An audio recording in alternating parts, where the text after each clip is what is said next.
भौरा की शादी हुए 5 साल हो गए थे। उसकी पत्नी राजो सेहतमंद और खूबसूरत देह की मालकिन थी, लेकिन अब तक उन्हें कोई औलाद नहीं हुई थी। भौरा अपने बड़े भाई के साथ खेती बाड़ी करता था। दिन भर काम करके शाम को जब घर लौटता, सूना सूना सा घर काटने को दौड़ता। भौरा के बगल में ही उसका बड़ा भाई रहता था। उसकी पत्नी रूपा के 3 से 3 बच्चे दिन भर घर में गदर मचाए रखते थे। अपना अकेलापन दूर करने के लिए राजो रूपा के बच्चों को बुला लेती और उनके साथ खुद भी बच्चा बनकर खेलने लगती। वह उन्हीं से अपना मन बहला लेती थी। एक दिन राजो बच्चों को बुलाकर उनके साथ खेल रही थी कि रूपा ने न जाने क्यों बच्चों को तुरंत वापस बुला लिया और उन्हें मारने पीटने लगी। उसकी आवाज जोर जोर से आ रही थी, तुम बार बार वहाँ मत जाया करो, वहाँ भूत प्रेत रहते हैं। उन्होंने उसकी कोख उजाड़ दी है, वह बांझ है, तुम अपने घर में ही खेला करो। राजो यह बात सुनकर उदास हो गई। कौन सी मनौती नहीं मानी थी। तमाम मंदिरों और पीर फकीरों के यहाँ माथा रगड़ आई। बीकमपुर वाली काली माई मंदिर की पुजारिन ने उससे कई टिन सरसों के तेल के दिए में मंदिर में जलवा दिए, लेकिन कुछ नहीं हुआ। बीकमपुर वाला फकीर जब मंत्र फूंके हुए पानी में राख और पता नहीं कागज पर कुछ लिखा हुआ टुकड़ा खोलकर पीने को देता। बदले में उससे 100 से 100 के कई नोट ले लेता था। इतना सब करने के बाद भी उसकी गोद सूनी ही रही। अब वह क्या करे। राजो का जी चाहा कि वह खूब जोर जोर से रोए। उसमें क्या कमी है जो उसकी गोद खाली है। उसने किसी का क्या बिगाड़ा है। रूपा जो कह रही थी, क्या सचमुच उसके घर में भूत प्रेत रहते हैं। लेकिन उसके साथ तो कभी ऐसी कोई अनहोनी घटना नहीं घटी, तो फिर कैसे वह यकीन करे। राजो फिर से सोच में डूब गई। लेकिन रूपा तो कह रही थी कि भूत प्रेत ही मेरी गोद नहीं भरने दे रहे हैं। हो सकता है कि रूपा सच कह रही हो। इस घर में कोई ऊपरी साया है जो मुझे फलने फूलने नहीं दे रहा है। नहीं तो रूपा की शादी मेरे साथ हुई थी। अब तक उसके 3 से 3 बच्चे हो गए हैं और मेरा एक भी नहीं। कुछ तो वजह है। भौरा जब खेत से लौटा तो राजो ने उसे अपने मन की बात बताई। सुनकर भौरा ने उसे गोद में उठा लिया और मुस्कुराते हुए कहा, राजो ये सब वाहियात बातें हैं, भूत प्रेत कुछ नहीं होता। रूपा भाभी अनपढ़ गंवार हैं। वे आंख मूंद कर ऐसी बातों पर यकीन कर लेती हैं। तुम चिंता मत करो, हम कल ही अस्पताल चलकर तुम्हारा और अपना भी चेकअप करा लेते हैं। भौरा भी बच्चा नहीं होने से परेशान था।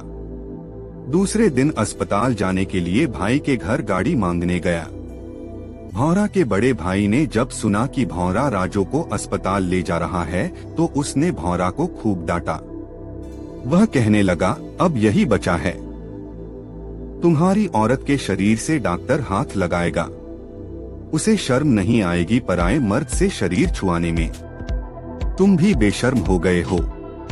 अरे भैया, वहाँ लेडी डॉक्टर भी होती हैं जो केवल बच्चा जनने वाली औरतों को ही देखती हैं, भौरा ने समझाया।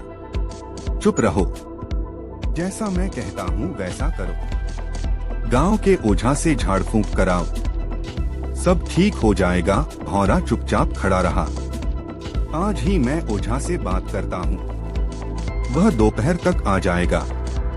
गांव की ढेरों औरतों को उसने झाड़ा है, वे ठीक हो गईं और उनके बच्चे भी हुए। भैया, ओझा भूत प्रेत के नाम पर लोगों को ठगता है। झाड़ फूंक से बच्चा नहीं होता, जिस्मानी कमजोरी के चलते भी बच्चा नहीं होता है। इसे केवल डॉक्टर ही ठीक कर सकता है, भौरा ने फिर समझाया। बड़ा भाई नहीं माना। दोपहर के समय ओझा आया। भौरा का बड़ा भाई भी साथ था। भौरा उस समय खेत पर गया था। राजो अकेली थी। वह राजो को ऊपर से नीचे तक घूर घूर कर देखने लगा। राजो को ओझा मदारी की तरह लग रहा था। उसकी आंखों में शैतानी चमक देखकर वह थोड़ी देर के लिए घबरा सी गई। साथ में बड़े भैया थे, इसलिए उसका डर कुछ कम हुआ। ओझा ने हूँ की एक आवाज अपने मुंह से निकाली और बड़े भैया की ओर मुंह करके बोला, इसके ऊपर चुड़ैल का साया है। यह कभी बंसवारी में गई थी? पूछो इससे। हाँ बहू, तुम वहाँ गई थी क्या? बड़े भैया ने पूछा। शाम के समय गई थी मैं, राजू ने कहा। वहीं इसने एक लाल कपड़े को लांघ दिया था। वह चुड़ैल का रूमाल था। वह चुड़ैल किसी जवान औरत को अपनी चेली बनाकर चुड़ैल विद्या सिखाना चाहती है। इसने लांघा है।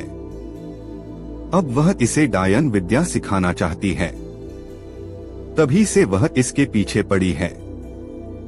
वह इसका बच्चा नहीं होने देगी। राजू यह सुनकर थरथर कांपने लगी। क्या करना होगा? बड़े भैया ने हाथ जोड़कर पूछा। पैसा खर्च करना होगा। मंत्र जाप से चुड़ैल को भगाना होगा, ओझा ने कहा।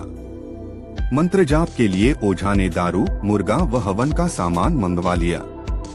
दूसरे दिन से ही ओझा वहां आने लगा। जब वह राजू को झाड़ने के लिए आता, रूपा भी राजू के पास आ जाती। एक दिन रूपा को कोई काम याद आ गया। वह आ न सकी। घर में राजू को अकेला देख ओझा ने पूछा, रूपा नहीं आई? राजू ने नमे गर्दन हिला दी। ओझा ने अपना काम शुरू कर दिया। राजू ओझा के सामने बैठी थी। ओझा मुंह में कुछ बुदबुदाता हुआ राजू के पूरे शरीर को ऊपर से नीचे तक हाथ से छू रहा था। ऐसा उसने कई बार दोहराया। फिर वह उसके कोमल अंगों को बार बार दबाने की कोशिश करने लगा। राजू को समझते देर नहीं लगी कि ओझा उसके बदन से खेल रहा है। उसने आव देखा न ताव एक झटके से खड़ी हो गई। यह देखकर ओझा सकपका गया। वह कुछ बोलता, इससे पहले राजू ने दबी आवाज में उसे धमकाया, तुम्हारे मन में क्या चल रहा है? मैं समझ रही हूँ। तुम्हारी भलाई अब इसी में है कि चुपचाप यहाँ से दफा हो जाओ, नहीं तो सचमुच मेरे ऊपर चुड़ैल सवार हो रही है। ओझा ने चुपचाप अपना सामान उठाया और उल्टे पैर भागा। उसी समय रूपा आ गई। उसने सुन लिया कि राजू ने अभी अभी अपने ऊपर चुड़ैल सवार होने की बात कही है। वह नहीं चाहती थी कि राजू को बच्चा हो। रूपा के दिमाग में चल रहा था कि राजू और भौरा के बच्चे नहीं होंगे तो सारी जमीन जायदाद के मालिक उसके बच्चे हो जाएंगे। भौरा के बड़े भाई के मन में खोट नहीं था। वह चाहता था कि भौरा और राजू के बच्चे हों। राजू को चुड़ैल अपनी चेली बनाना चाहती है। यह बात गांव वालों से छिपा कर रखी थी, लेकिन रूपा जानती थी। उसकी जबान बहुत चलती थी। उसने राज की यह बात गांव की औरतों के बीच खोल दी।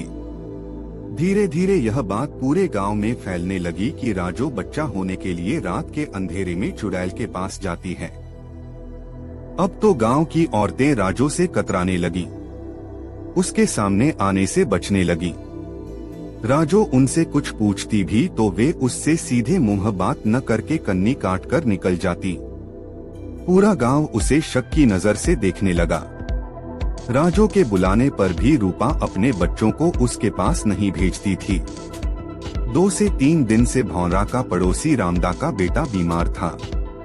रामदा की पत्नी जानती थी कि राजू डायन विद्या सीख रही है। वह बेटे को गोद में उठा लाई और तेज आवाज में चिल्लाते हुए भौरा के घर में घुसने लगी। कहाँ है रे राजू डायन? तू डायन विद्या सीख रही है न? ले, मेरा बेटा बीमार हो गया है।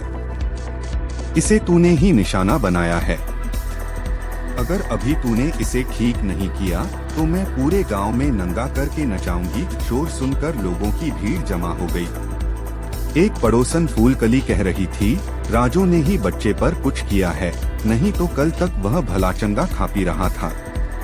यह सब इसी का किया धरा है। दूसरी पड़ोसन सुखिया कह रही थी, राजू को सबक नहीं सिखाया गया तो वह गांव के सारे बच्चों को इसी तरह मार कर खा जाएगी। राजू घर में अकेली थी। औरतों की बात सुनकर वह डर से रोने लगी। वह अपने आप को कोसने लगी, क्यों नहीं उनकी बात मानकर अस्पताल चली गई। जेठ जी के कहने में आकर ओझा से इलाज कराना चाहा, मगर वह तो एक नंबर का घटिया इंसान था। अगर मैं उसकी चाल में फंस गई होती तो भौरा को मुंह दिखाने के लायक भी न रहती। बाहर औरतें उसे घर से निकालने के लिए दरवाजा पीट रही थीं। तब तक भौरा खेत से आ गया। अपने घर के बाहर जमा भीड़ देखकर वह डर गया। फिर हिम्मत करके भौरा ने पूछा, क्या बात है भाभी, राजो को क्या हुआ है? तुम्हारी औरत डायन विद्या सीख रही है। ये देखो किशुना को क्या हाल कर दिया है। 4 दिनों से कुछ खाया पिया भी नहीं है इसने, रामधनी काकी ने कहा। गुस्से से पागल भौरा ने गांव वालों को ललकारा, खबरदार किसी ने राजो पर इल्जाम लगाया तो वह मेरी जीवन संगिनी है, उसे बदनाम मत करो। मैं एक एक को सचमुच में मार डालूंगा। किसी में हिम्मत है तो राजो पर हाथ उठाकर देख ले। इतना कहकर वह रूपा भाभी का हाथ पकड़कर खींच लाया। यह सब इसी का किया धरा है। बोलो भाभी, तुमने ही गांव की औरतों को यह सब बताया है? झूठ मत बोलना। सरोजन चाची ने मुझे सब कुछ बता दिया है। सरोजन चाची भी वहां सामने ही खड़ी थी।